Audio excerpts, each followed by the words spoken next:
প্রায় ৪ মাস ধারাবাহিক বৈঠক শেষে ৩১ জুলাই শেষ হয় রাজনৈতিক দলগুলোর সঙ্গে জাতীয় ঐক্যমত্য কমিশনের আলোচনা। এসব আলোচনার ভিত্তিতে জুলাই ঘোষণাও প্রায় চূড়ান্ত। ৫ আগস্ট এই ঘোষণাপত্র প্রকাশ করার কথা রয়েছে। যেসব বিষয় নিয়ে ঐকমত্য কমিশনে আলোচনা হয়েছে তার মধ্যে অন্যতম সংসদে নারী আসন, যদিও এই আলোচনায় নারীদের অংশগ্রহণ ছিল না বললেই চলে। তাছাড়া বেশিরভাগ রাজনৈতিক দল নারী প্রতিনিধি ছাড়াই কমিশনের বৈঠকে অংশ নিয়েছে। এ নিয়ে ক্ষুব্ধ নারী অধিকার কর্মীরা।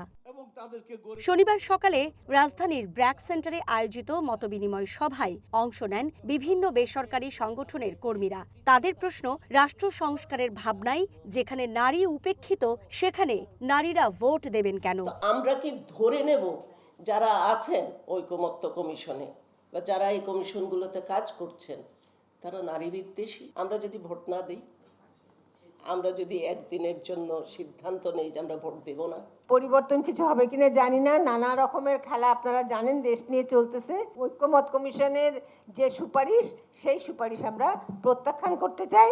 নানা ঘটনায় নারী বিষয়ক সংস্কার কমিশন অনেকটা বাতিলের খাতায়। তাহলে কি দেশের ব্যাপারে সিদ্ধান্ত কেবলমাত্র রাজনীতিবিদদের? এমন প্রশ্নও ছুড়ে দেন নারী অধিকার কর্মীরা। প্রধান উপদেষ্টার সাথে কথা বলেছি, আমাদের টিওআর এর মধ্যে এই রিপোর্টগুলি নাই, আমরা এটাকে অন্তর্ভুক্ত করতে পারবো না।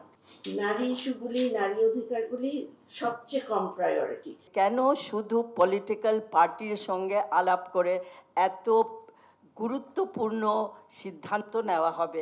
আমাদের ভয়েস কোথায়? মতবিনিময় সভায় অংশ নেন জুলাই গণঅভ্যুত্থানে অংশগ্রহণকারী নারীরাও। বলেন, আন্দোলনের প্রয়োজনে তাদের সামনের সারিতে রাখা হয়েছে, নেত্রী বানানো হয়েছে, কিন্তু বিজয়ের পর নারীরাই উপেক্ষার শিকার।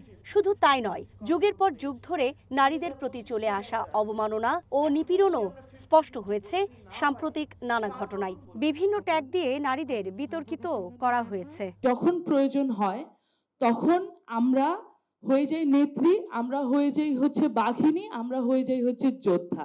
আর যখন প্রয়োজন শেষ হয়ে যায় তখন আসলে আমরা হয়ে যাই সবচেয়ে কুৎসিত অংশ বিশেষ, এবং আমাদেরকে বিভিন্নভাবে হেনস্থ করা হয়, বডি শেমিং করা হয়, আমাদের সহযোদ্ধারাই করে। নোংরা কথাবার্তা, বাজে আচরণ পরিবার থেকে হোক বা আশেপাশের সোসাইটি থেকে হোক, এগুলার জন্য ম্যাম অনেক নারীরা আছে যারা এইসব রাজনৈতিক যে অবস্থান আছে তারা পিছিয়ে সরে যাচ্ছে। এই যে আজকে আমরা কথা বলছি না, তারপরে আপনি ট্যাগ হয়ে যাবে, আফসোস লিগ ট্যাগ হয়ে যাবে, বলবেন ইন্টেলেকচুয়াল না, বুদ্ধিবৃত্তিক অসততা, আপনার আওয়ামী লীগকে প্রথম প্রতিষ্ঠা করবার ন্যায্যতা দিচ্ছে, এগুলো তো বলতে থাকবে।